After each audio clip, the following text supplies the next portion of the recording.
Good evening, everyone. My name is Ian Clark. I welcome all of our brothers, all of the chaste and controlled men who really put fear in the hearts of those who wish to control you, the ones who want to control you with drugs, or control you with sex, or control you with everything else. These people run a underground group, and they are very prominent in society. And with the new Obama administration, they are gaining more and more prominence. Look at this appointment for the Chief of Staff, Rahm Emanuel, who is a dual citizen. Racially, he considers himself to be non-white, non-European white, and so he will call himself a Jew. Many of us who are studying this issue realize that he's a Khazar, not a Jew at all, but he's a Khazar, and they seem to imitate what they think Jewish people should be like in a very extreme way, because they seem to be trying to convince us that they are Jewish with all kinds of tactics. And I would like to share with you a certain amount of information that I came across.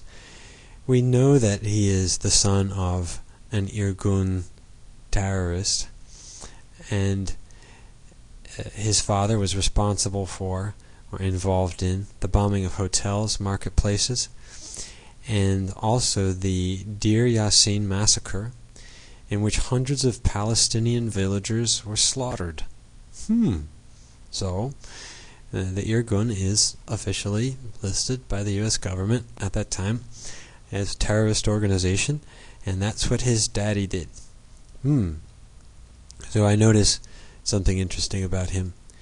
He doesn't represent the white America in a racial manner. Don't think he's tall enough. He doesn't have the European traits that I think we would want.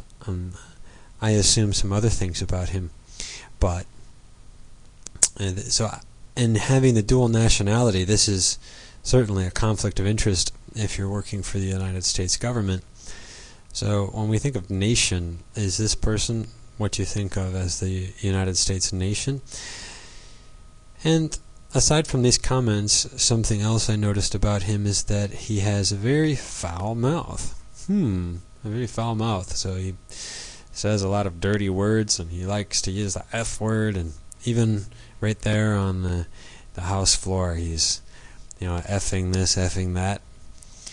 There's many comments about it several years back, and he seems to be very, very aggressive.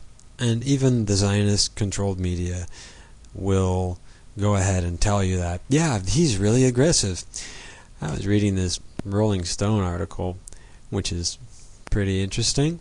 It says here that a few examples of what he's doing. Now, here's the story of how the night after Clinton was elected, Emanuel was so angry at the president's enemies that he stood up at a celebratory dinner with colleagues from the campaign, grabbed a steak knife, and began rattling off a list of betrayers, shouting, "Dead, dead, dead," and plunging the knife into the table after every name.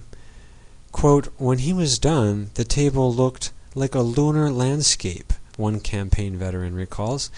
"It was like something out of The Godfather." But that's Rahm for you, unquote. Somehow, I don't think it's funny. This is antiwar.com. Antiwar.com has a man, Justin Raimundo, who looks just like Rahm Emanuel, and this man's a homosexual, and he runs this antiwar.com, which I could still recommend for some information there. But I picked this quote up from Raimundo's article, and he seems to have a little vendetta with Emanuel, and if you want to dig some dirt on him, it's good to go to Mr. Raimundo. But I find it interesting. Raimundo looks a lot like like Emmanuel does. They look like a lot of the same group. Now this man's a homosexual, and is Rahm Emanuel a straight guy? I don't know. They say he's a former ballet dancer. Wears the tights and all of those things. Not my kind of thing. Not my opinion of a manly thing. Here's another interesting thing about Rahm Emanuel, is that in the middle of the financial crisis, the very, very beginning of it, Obama's like, we're going to take care of the financial crisis. We're going to make this changed. I will hire the former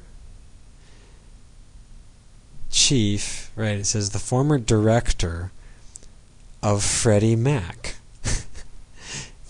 to be my chief of staff. So we didn't know that about Rahm Emanuel before, did we? But yeah, he was the director of Freddie Mac. It says here that he is famous for his partisanship and foul-mouthed tirades. He was the money man for the Chicago Democratic machine. And as the director of Freddie Mac, he misreported profits by billions of dollars in order to deceive investors between the years 2000 and 2002, according to the Federal Securities and Exchange Commission. So this doesn't sound like a very nice guy to have around, does it? And this is just one example of one of the appointments from the Obama cabinet. And I hope that this gets all of us to really start thinking about the kind of trouble that the USA and the world is heading for materially right now. And I think that this is a fabulous opportunity for spiritualists who live a simple life, can handle a lot of hard conditions, and are even happier under those conditions. It's an enormous opportunity for us to really shine, to come forward and become examples to a small group which is growing of people who are becoming morally aware, spiritually aware, and who are interested in regenerating this broken world that we have today. Well, that's my message today. I hope everybody enjoyed it or found some interest in it, and we'll be talking to you later. Goodbye.